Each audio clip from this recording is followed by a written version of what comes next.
Hi everyone, welcome back to my channel. ඔන්න ඉතින් අද මම ඔයාලව එක්කරගෙන යන්නේ මෙන්න මේ ඈතින් පේන දිහාවට. අපි දැන් මේ ඉන්න තැන ඉඳලා පාරේ එහා පැත්තට යන්න ඕනි. ඒකටද අපි පාර පනින්නේ නෑ. අපි යන්නේ අද පාර යටින්.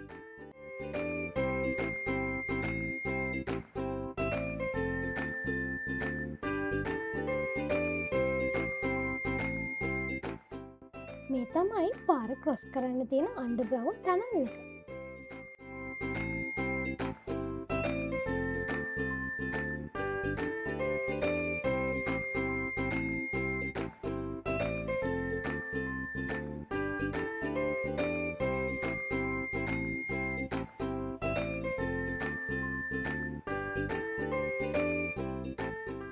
අද අපි මේ බලන්න යන්නේ සිංගප්පූරුවේ තියෙන පැරණිම ජලාශය.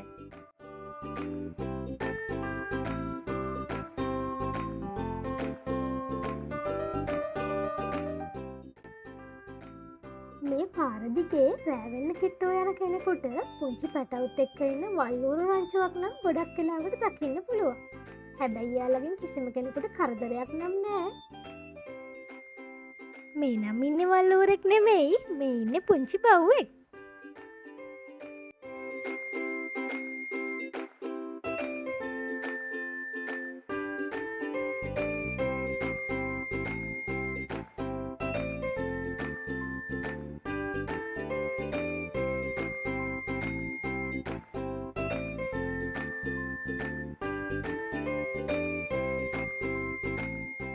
එහෙනම් ඔන්න දැන් අපි ආවා සිංගප්පූරුවේ තියෙන MacRitchie ජලාශය බලන්න.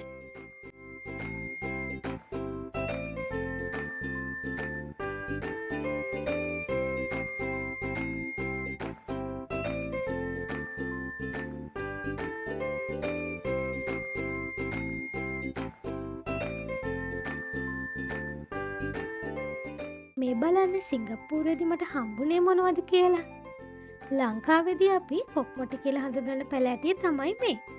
කියන්නත් කනගාටුයි, බොහෝම ඖෂධීය වටිනාකමක් තියෙන මේ පැලෑටිය දැන් රතුදත්ත පොතටත් ඇතුළත් වෙලා තියෙන්නේ.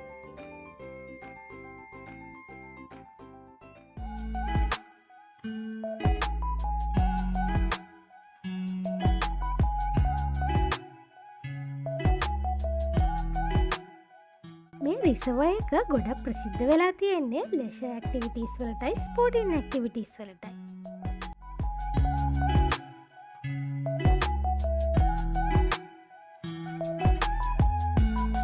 මේ විදිහේ කයක් බෝට්ස් අපිට රෙන්ට් එකට අරගන්න පුළුවන්. හැබැයි අපි මෙතනට එන්න පැය 72කට කලින් බුක් කරන්න ඕනේ. ඒ වගේම මෙතන තියෙන බෝට්ස් ටයිප් එක අනුව රෙන්ටල් ප්‍රයිස් එක පැයකට සිංගප්පූරු ඩොලර්ස් 12ත් 20ත් අතර වෙනස් වෙනවා. මේ ගැන වැඩි විස්තර දැනගන්න ඕනි නම් පහළ ඩිස්ක්‍රිප්ෂන් බොක්ස් එකේ තියෙන ලින්ක් එක ක්ලික් කරලා බලන්න.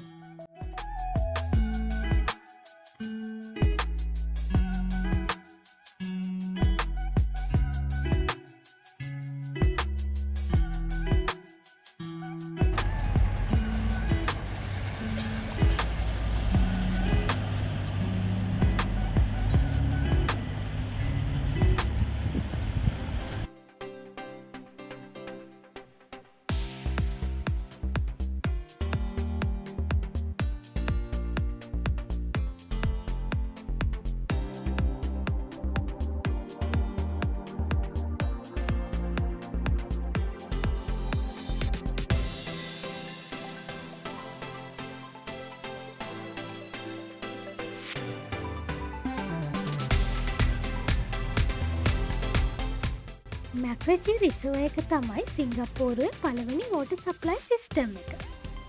රිසර්වර් එකේ තියෙන වතුර මෙතන තියෙන පම්පින් ස්ටේෂන් එකෙන් වෝටර් ට්‍රීට්මන්ට් ප්ලාන්ට් එකට පම්ප් කරනවා. එතනදි මේ වතුර පිරිසිදු කරලා බෙදා හරිනවා. හැමදාම මේ ගේට් එක රෑ 7:30 වෙනකොට ඔටෝමැටිකලි වැහිලා 8 වෙනකොට ආයි ඇරෙනවා.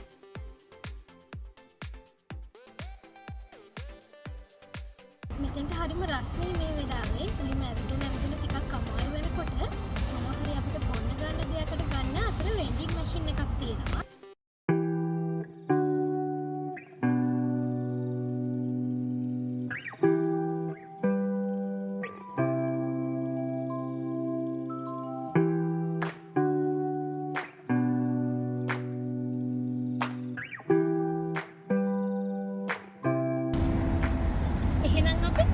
බලන්න යන්න.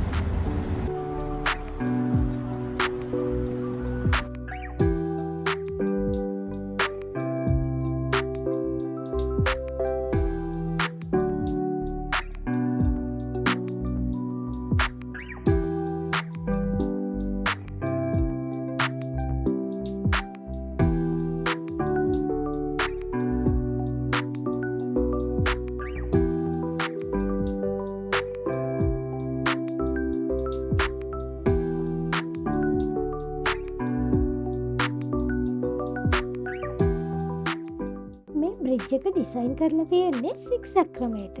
ඒ නිසා මේකට කියන්නේ සික්සැක් බ්‍රිජ් කියලා. බලන්න සික්සැක් බ්‍රිජ් එක උඩදී මට හම්බුනේ යාළුවෝ කවුද කියලා.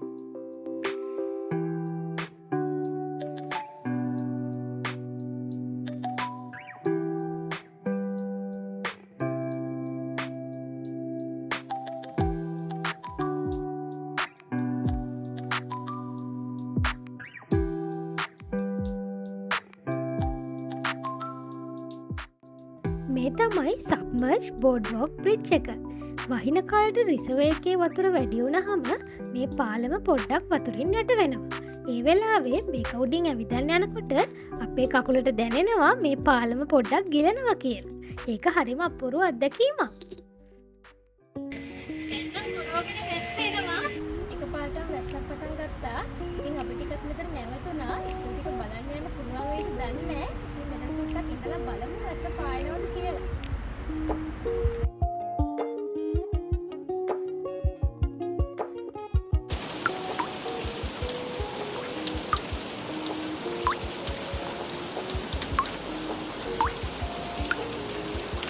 වැස්ස නිසා ව්ලොග් එක කරගන්න බැරුව අපි දුකින් හිටියට මේ පුංචි පැටියට නම් වැස්ස සතුට ගෙනල්ලා. බලන්න එයා වැස්සි තෙමි කොච්චර සතුට වෙනවද කියලා.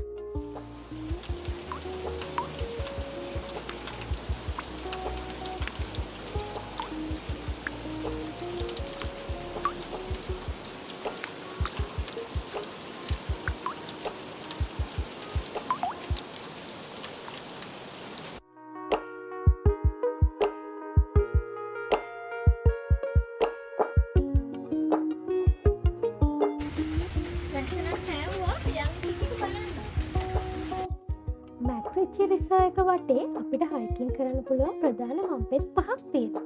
ඒ අතරින් ලෝනි ට්‍රේල් එක පටන් ගන්නෙ මෙතන.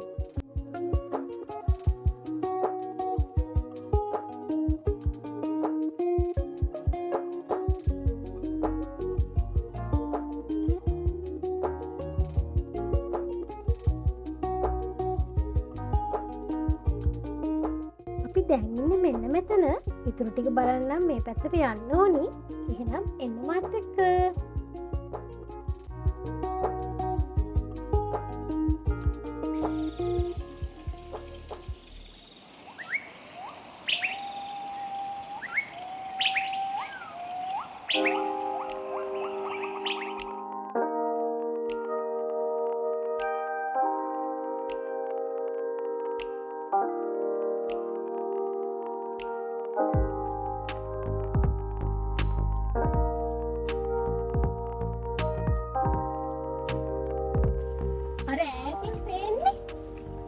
ගෙදර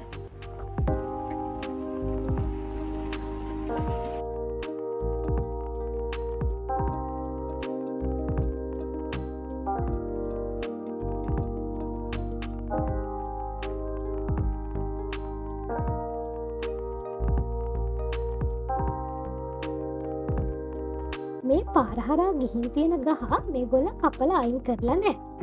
බලන්න පරිසරයටත් හානියක් කරන්න නැතුව මිනිස්සුන්ටත් අනතුරක් නොවන විදිහට ඩිසයින් කරලා තියෙන විදිහ.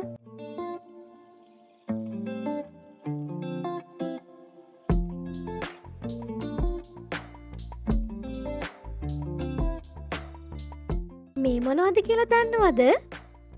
ලංකාවේදී අපි ටොකුගස් කියලා හඳුන්වන ගහේ එක් ප්‍රභේදයක් තමයි මේ. මේ ගහේ කරල්වල හැදෙන ගෙඩි සිංගප්පූරුව තායිලන්තය වගේ රටවල කෑමට ගන්නවා. ඒවට කියන්නේ පෙටයි බීන්ස් කියලා.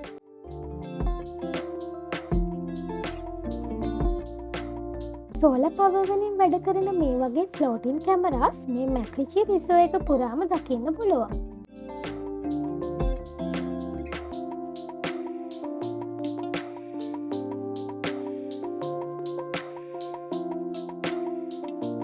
මේ රිසෝ එකේ හැමතැනම ෆිෂින් කරන්න බෑ. ඒගොල්ලෝ අවසර දීලා තියෙන තැන්වල විතරයි ෆිෂින් කරන්න පුළුවන්. එහෙම අවසර දීලා නැති තැනක ෆිෂින් කළොත් සිංගප්පූරු ඩොලර්ස් 3000ක ෆයින් එකක් ගෙවන්න වෙනවා.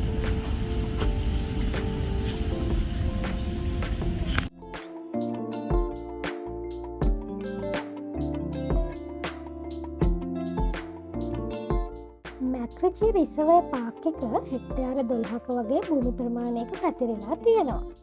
ඒ නිසා අද අපිට පෙන්වන්න බැරි වුණ අනිත් තැන් වෙන දවසක ඔයාලට පෙන්වන්න බලාපොරොත්තු වෙනවා. මේ තියෙන්නේ අද අපි ගිය ලොන් ට්‍රේල් එකේ රූට් එක.